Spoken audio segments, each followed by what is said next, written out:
muraza kunyemerera mu ntiza amatwi iminota mike cyane maze dusubize amaso inyuma twongere twirebera hahise. Mu gihugu cyacu cy'u Rwanda guhera mu myaka ya za 2010 kuzamura hagiye habaho impanuka zikomeye kandi zagiye zihitana ubuzima bwa benshi. Muri abo bagiye bahitanwa n'izo mpanuka harimo abavandimwe bacu, inshuti, abo mu miryango yacu ndetse n'abo twagiye twumva bitari bikwiye ko bakagombye kugenda muri izo mpanuka.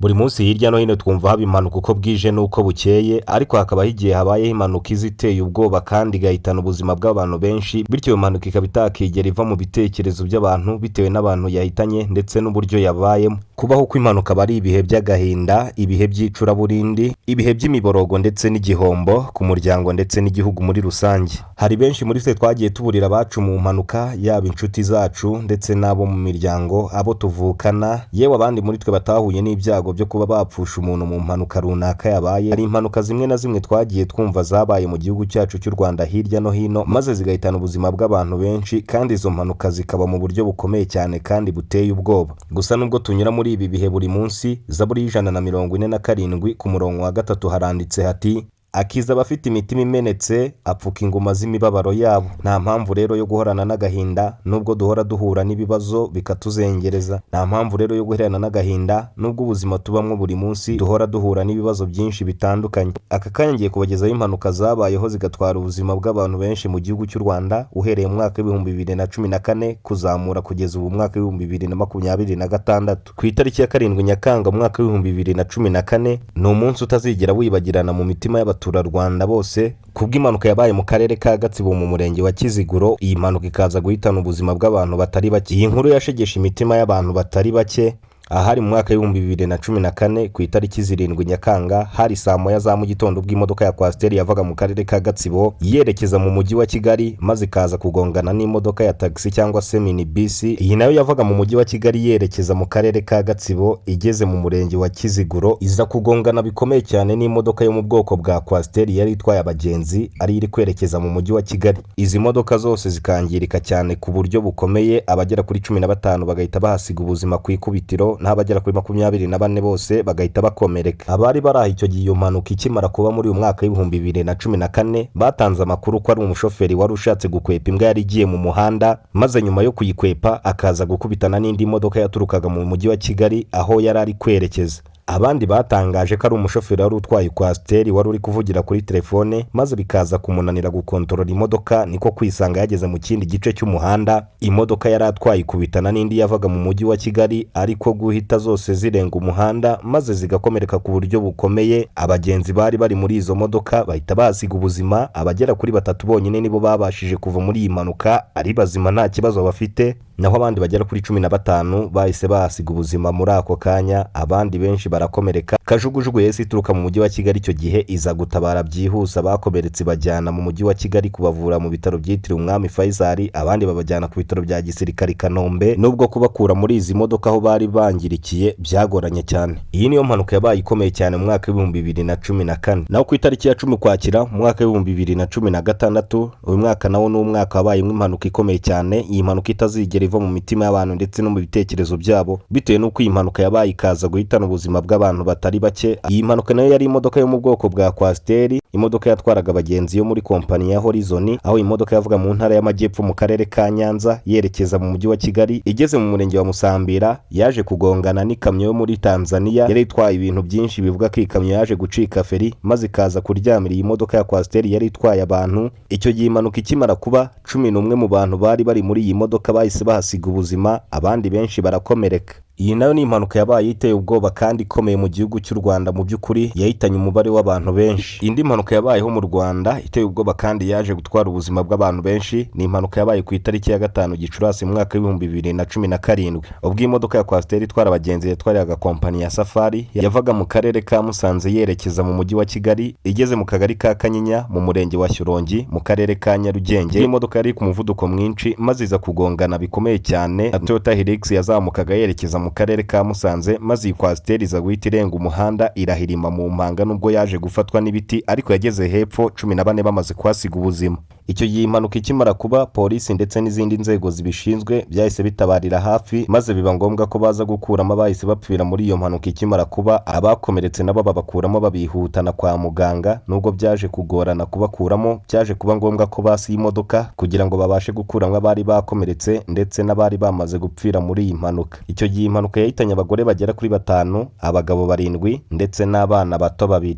Iyi modoka ya kwasiteri ikimara kurenga umuhanda yarangiritse mu buryo bukomeye cyane, nubwo umushoferi wari uyitwaye nawe yahise asiga ubuzima ku ikubitiro. Abatangabuhamya bari bari aho bavuze ko imodoka ya kwasiteri nayo yari yataye umuhanda maze ikerekeza mu gisate kitari icyayo, ikaza kugongana n'imodoka ya Toyota Hilux, maze bikaza kurangira kwasiteri irenze umuhanda ikaza guhirima hepfo mu mashyamba ya Shorongi. Iyi mpanuka nayo ni impanuka yatwaye ubuzima bw'abantu benshi kandi yababaje abantu benshi mu by'ukuri mu gihugu cy'u Rwanda, bitewe n'uburyo yabayemo ndetse n'umubare w'abantu yahitanye. Indi mpanuka ni impanuka yabaye ku itariki 7 Nyakanga umwaka w'2019. Nanone yari imodoka ya kwasiteri ya kompani ya Ugusenga yakoreraga mu mujyi wa Kigali yerekeza mu karere ka Rusizi. Iyi modoka yo mu bwoko bwa kwasiteri yageze i Karongi ahitwa mu murenge wa Bwishyura, maze kubera umuvuduko mwinshi yari ifite iza kurenga umuhanda yisanga muri metero 43, 11 bahita basiga ubuzima ku ikubitiro. Impanuka ikimara kuba, ikigo cya gisirikare Kigali cyahise cyohereza indege ya kajugujugu kugira ngo bajye gufata abakomerekeye muri iyi mpanuka, maze babajyane kwa muganga babashe kwitabwaho, barebe ko amagara yabo yakomeza kuramirwa. Abakomeretse cyane babajyanye i Kigali, abandi batakomeretse cyane babajyana mu bitaro bya Kibuye.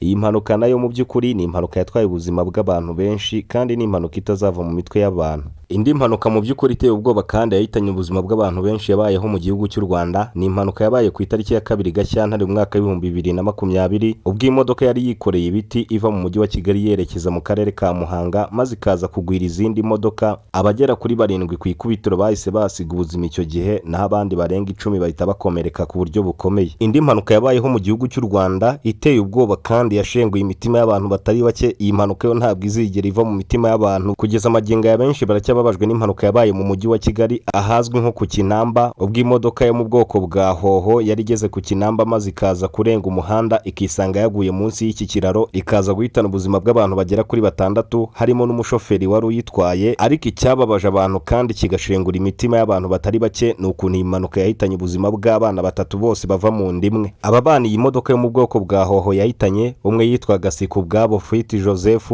undi yitwaga Shami Sikubwabo Yerive, umuto muri bo yitwaga Sikubwabo Honore Racine. Iyi mpanuka ikimara kuba, abatangabuhamya bari hafi kandi harimo n'umutandiboyi wari usanzwe akora kuri iyi modoka umunsi ku munsi, yatangaje ko icyateye impanuka ari uko umushoferi wari uyitwaye yari yanyweye ibisindisha byinshi, maze aza kwihutira kujya mu muhanda gukora akazi nk'uko byari bisanzwe. Imodoka iza kwisanga yarenze ikiraro, maze uyu mutandiboyi wari usanzwe ayikoraho umunsi ku munsi we yaje gucika akaguru ndetse n'akaboko. Iyi nayo ni impanuka yabayeho kandi itazigera yibagirana na rimwe mu mitwe y'abanyarwanda, bitewe n'uko yatwaye ubuzima bw'abantu bagera kuri 6. Ariko ikibabaje kurenza ibindi ikaba ukuntu yahitanye ubuzima bw'abana 3 bose bava mu ndimwe kandi bakurikirana. Indi mpanuka yabayeho mu gihugu cy'u Rwanda itazigera iva mu mitima y'abantu benshi ndetse no mu bitekerezo byabo ni impanuka yo ya Rurangiza. Iyi ni impanuka yaje ari Rurangiza kuko yaje itwara ubuzima bw'abantu benshi, isiga ibabaje abantu batari bake mu gihugu cy'u Rwanda. Ubwo imodoka nini yo mu bwoko bwa International yari ivuye mu mujyi wa Kigali yerekeza mu karere ka Musanze, yageze mu murenge wa Shorongi, maze iyi modoka iza kwisanga yarenze umuhanda irahirima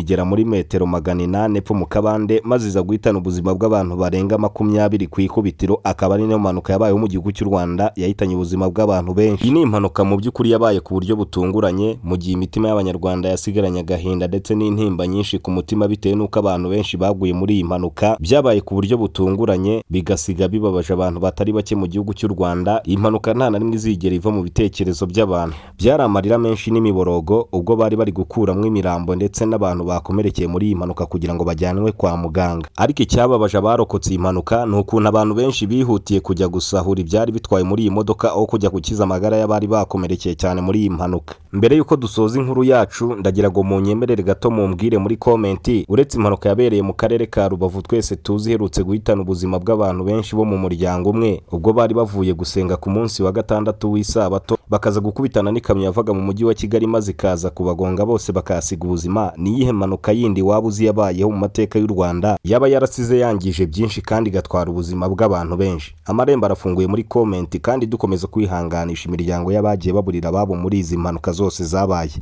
Iyi ni Bivugwe TV, niba ari ubwa mbere ugeze aha ngaha ndagushishikariza gukanda subscribe no kunzogera kugira ngo ubutaha tujye tubana mu biganiro byose bitambuka aha ngaha. Ndabashimiye cyane.